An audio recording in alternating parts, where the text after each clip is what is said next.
What's up guys, welcome to the video. So today we are doing another question and answer. So all of these questions are from my last question and answer. I think it was like 21 questions. And so all of the questions are from that Q&A. So if you guys do have more questions, please leave them down below. Now, last week was like super busy between editing the new cheat day video as well as working on my ebook. Now I've been giving myself like some time to edit the cheat day. So I'll be having my cheat day on Saturday, and so then Sunday it's usually a day like where I just take like a mental free day to where like, you know, every single day I work regardless, you know, but Sunday I just take a day where I'm just not have to edit and just like I can just kind of be free, go for walks and just kind of just wind down, get myself ready and prepared for the new week. And then Monday, Tuesday and Wednesday I give myself 3 days to edit for the cheat day. Obviously the cheat day does come out on Wednesdays, but I grind Monday, I grind Tuesday, and I put in probably like 4 hours Monday, 4 hours on Tuesday, and then Wednesday is usually just kind of button things up, you know, overviewing the video, making sure everything's on point, then making the thumbnail. So the cheat day videos do take anywhere from like 7 to 9 hours to edit depending on how much I did, who's in the video. So they do take me a good amount of time. So, and also, yeah, my ebook did come out. Now I basically made it because of all the questions I get frequently. So if you guys didn't see it, it'll be linked below. It should really help you have the best enjoyable cheat day while not gaining the unwanted fat. So all right, let's just jump right into the first question. Do you have set macro targets to hit on your vegan days, or do you just go by feel? Now, when I'm eating, I just typically eat what I want throughout the day, and I do track everything, I do tally it all up. I don't go for a specific fat number, carb number, or a protein number, but the foods that I'm eating are mainly carbohydrate based, lower in fat, and lower in protein. Now, I just go by a specific calorie goal. Well, not like strict, but I always look at it towards the end of the day to see where I'm at for calories. And I'm trying to stay in between like 25 to 3,000 on all other days of the week. You know, obviously on the training days, I'm consuming about 3,000, and then on the rest days it'll be like maybe 2,500. And again, this is all something I do talk about in the ebook. I show you guys how I cycle out my calories to be able to balance out the cheat days to where I don't gain body fat. So yeah, I've been bringing calories up on the other days out of the week, and yeah, just really trying to recover optimally and maximize my strength. Hello Nick, can I ask what supplement, protein, and pre-workout should I take for muscle mass faster and also effective? Either Mutant or Classic Arnold weight gained, or what exercise should I take for beginner? Faster yet effective bicep, tricep, and shoulder for women. Since I'm new to this, should I lift heavy weight to build muscle? By the way, love your videos so much. Now, when it comes down to building muscle, you don't need any supplements at all. You don't need any protein powders. All you need is food, calories. Calories are king when it comes to building muscle. If you're in a calorie surplus, you're gonna be gaining muscle if you're working out. But if you're in a calorie surplus and you're not exercising, doing anything, you're gonna gain body fat because you're consuming more energy than your body is putting out. So therefore, if you're not stimulating the muscles to grow and to get stronger, then you'll probably just end up gaining body fat. So when it comes down to like supplements, protein powders can be beneficial if you have trouble getting in like extra food. So it can be beneficial. I don't recommend using like any whey protein or any dairy or any of that. Like I don't consume any dairy besides like the cheat day. But back in the day, like I would use like whey protein and stuff, or even like casein, like recently with like the protein fluff, but it does make me like gassy and bloaty. One protein powder that I have used in the past, which I haven't used it frequently, but I may start implementing it into my diet because it is vegan based, it's a plant-based protein, and it's made by High Performance Nutrition, so it's made with brown rice and pea protein. And it actually tastes really good. I happen to be an athlete for HPN, which you guys don't see me talk about supplements much. I do recommend some supplements to my clients and stuff, but at the end of the day, it really comes down to your training, your nutrition, and your sleep. You know, supplements are like a small percentage of what you're actually doing, you know? So I would say nutrition is number one, so your calorie intake, make sure your calories are high enough to support muscle growth. 2, make sure you're resting enough and getting good sleep. And 3, make sure you have a proper training program to where You are following a program so you can actually progress. You know, every time you go in the gym, you want to be progressively getting stronger. So that's called progressive overload. So don't go into the gym and do the same workout with the same weights and the same reps every single time, because your body is not going to change. So you got to challenge yourself. So either increase the weight by like say 5 pounds each workout, or add an extra rep. And yeah, over time, this will cause muscle growth and you'll get stronger and you'll get bigger. Do you have footage with Bam? That's crazy. Yeah, so I did talk about how, you know, I've hung out with Bam in the past. He's a super cool dude. I did go to Philly like years back and like stayed at his house and like we went skating and stuff. I think I still have that clip somewhere. He filmed like this crooked grind that I was doing down like this super long hubba, and he was filming. I'll try to find the clip, but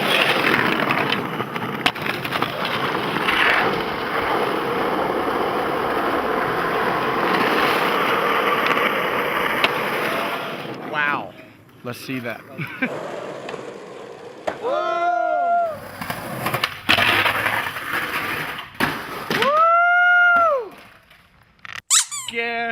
Yeah, always good times hanging with Bam, good dude. But hope to see you soon, homie. How much do modeling gigs pay on average, as well as the yearly salary for a pro skater of the same caliber or greater, including sponsors, contracts, and agreements? Thanks, broski. Shout out Staten Island, NYC. What up, Staten Island?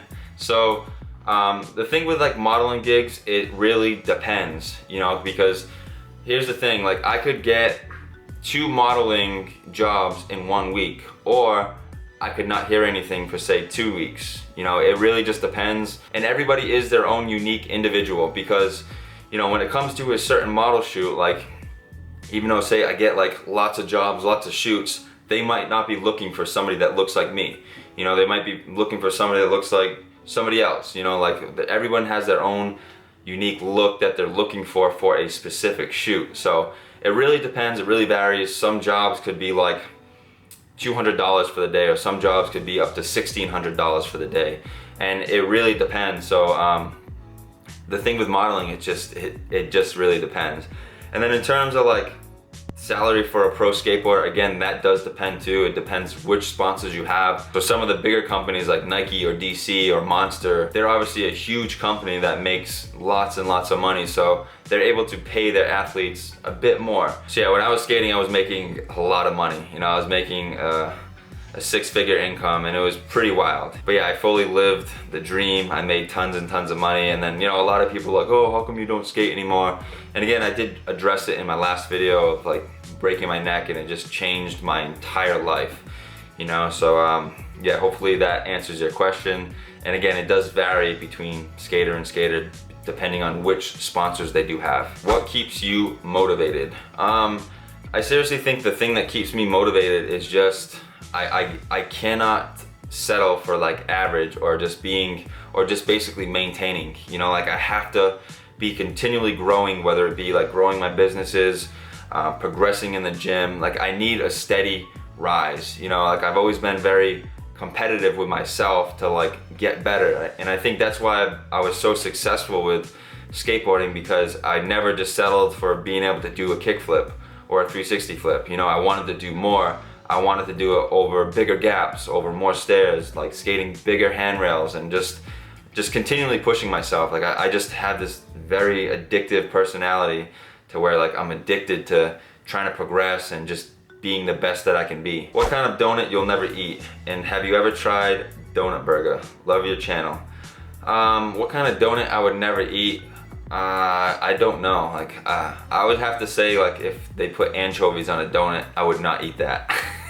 I don't know why that came to my head, but like I just thought of like, yeah, I would never eat an anchovy donut. But I don't even know if they make that. And no, I have never tried a donut burger. I've seen a few of them before. Like I don't know how I would feel about like the sweetness from a donut along with like the meat and like say cheese on a burger or something. I don't know. But I did eat at that place Petra with my homie Chris Barakat, and kibbeh, I think it was called kibbeh, which it had like a fried outer coating, but inside it had like meat. So it was like it was almost like a little sweet, but it wasn't like super sweet like a donut would be. So I don't know how I would feel about that, but I will try one soon. Maybe next cheat day I'll make a creation to where I'll cut a donut and just put it in between the burger and make my own, but yeah, we'll see. If someone in your area became an online client, would you train them in real life sometimes? Now the thing is with like training people in person, now when you're a personal trainer, like for a gym, you work for that gym. Like I couldn't bring somebody to the gym I train at and like specifically train them, unless I just went there with them and just like, oh, I'm just working out with them or something. But for me, I personally like to train myself in the gym. To be in the gym training somebody else is not what I'm passionate about. I really like doing my online coaching because I can work straight from my computer. You know, like I'm on my computer a lot, whether it be editing, emails, client work. It's great for me because I can just do all my work right from my computer. I can write all the programs, and then I have client check-ins to where they send me photos, they send me updates, and then I make adjustments to the plan accordingly. So for me to train in the gym, it's not really what I'm passionate about, unless I do open my own gym, which I would really like to do. So there might be one coming in the future. Why and how did you start doing cheat days? Now I did my first like full cheat day with my homie Nate Figs when I came to Florida back in February of this year, so February of 2018, and I was doing the keto diet at the time, but I was kind of doing cyclical keto to where I would have one cheat meal every Friday night. So yeah, if you go back, you see like 2 videos where I did like cheat meals. I went to like BJ's in one of the videos where I got like a massive pizza, and then one night was like sushi. So I was doing keto all week, and then Friday night I would do a cheat meal. So it'd be a pretty big, massive cheat meal. And then I came to Florida to hang out with my homie Nate Figs, and then we filmed like our first cheat day together. So it was a full entire day from the beginning till the end of just full day of basically cheating. And yeah, so like I just like really enjoyed it. I loved it, you know, because my entire life, you know, I've always been super consistent with hitting my, well, not my entire life, but this whole like bodybuilding and strength training and like fitness world, to me, like I got very addicted to like macro tracking and being like very on point to the T with like all my macros. And you know, I would avoid certain foods. I never ever ate donuts, you know. And then when I first did like the cheat day, I was just like, damn, this is so awesome. I love this. So then I started doing them every week. You know, so the first couple that I did with Nate Figs, and man, I just had such a blast. It was super fun. And then I came up to Sarasota to visit my aunt, and then I just kept doing them every weekend. I went to 5-0 Donuts for the first time, and I was just straight hooked. So yeah, that's basically what got me started into doing cheat days, was just really the enjoyment of it, and I just really loved it. You know, that's why I do them every weekend. You know, I really do them because I like to eat food. You know, like obviously I don't eat like donuts and pizza and burgers throughout the entire week.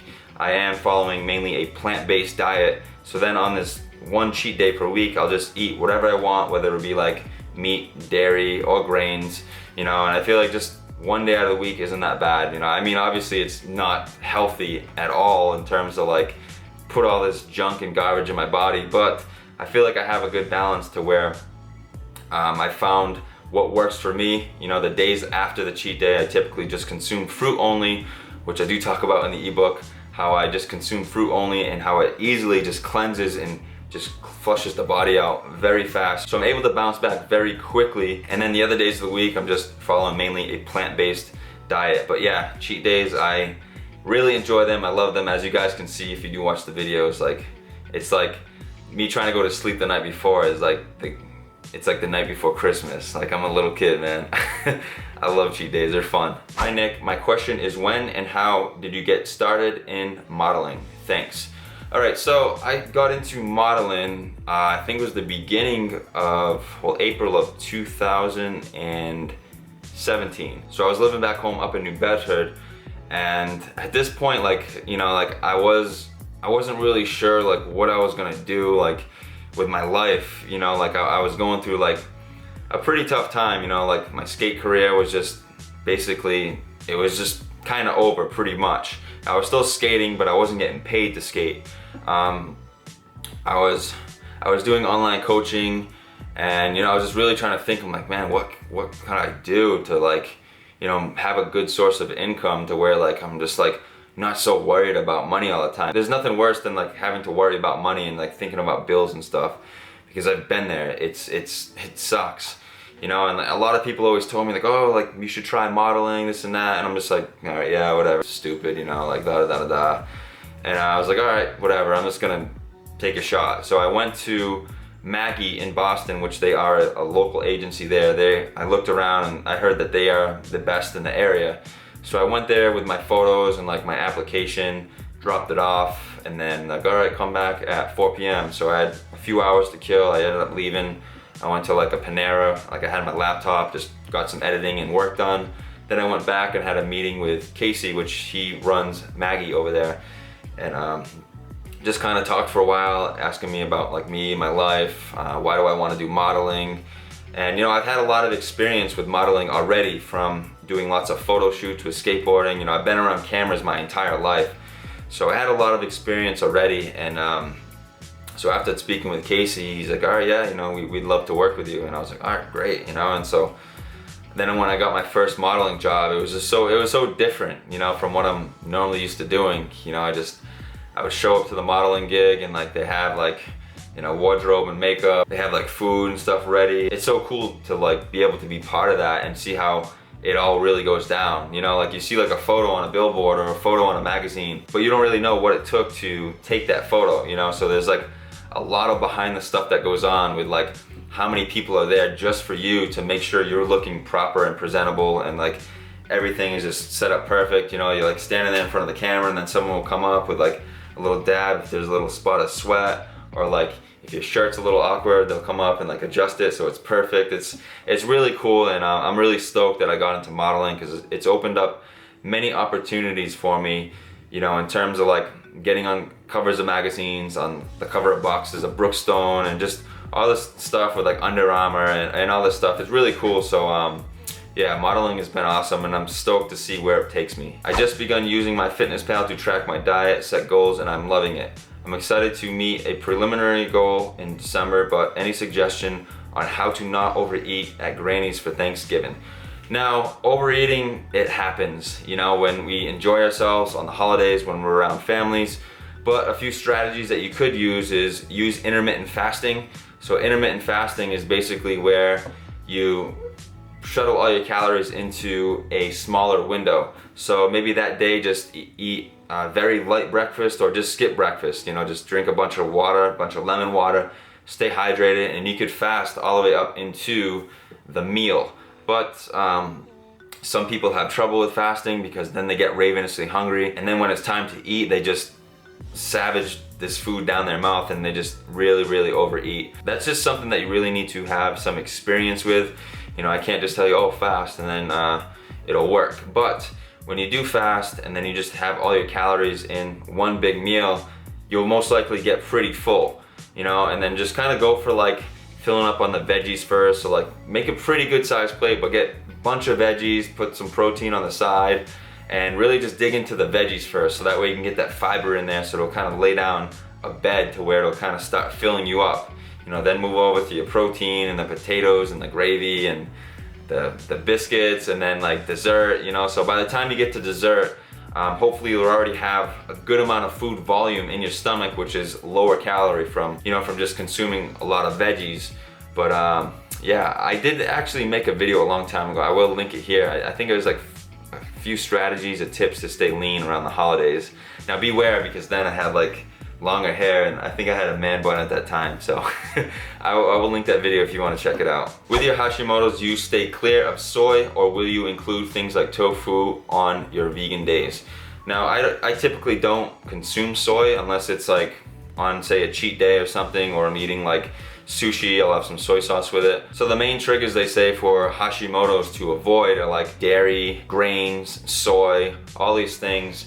And you know, when I was really trying to focus on improving my Hashimoto condition, like I'd say like a year ago, a year and a half ago, and I avoided so many foods. You know, I was basically on a ketogenic style diet, and I just felt worse and worse, you know. And then when I just started doing the cheat days and not having that mental, just state of where like, oh, I can't eat this. It's just super stressful when you have to like, oh, I can't eat this, I can't eat that, you know. Like And then when I just have the cheat days, I eat whatever I want. So I feel like just having that mental break really improved like my quality of just life, you know, like just even with Hashimoto's, like stress alone can cause Hashimoto. So I'm not really sure where I stand on a blood marker point of view, but I can definitely tell you guys my condition has improved a lot by just having a lot more freedom. Hi Nick, my name is Marisol. I'm from Los Angeles, California. How many times do you cheat a month? Well, I do have 1 cheat day per week, so roughly 4 cheat days per month.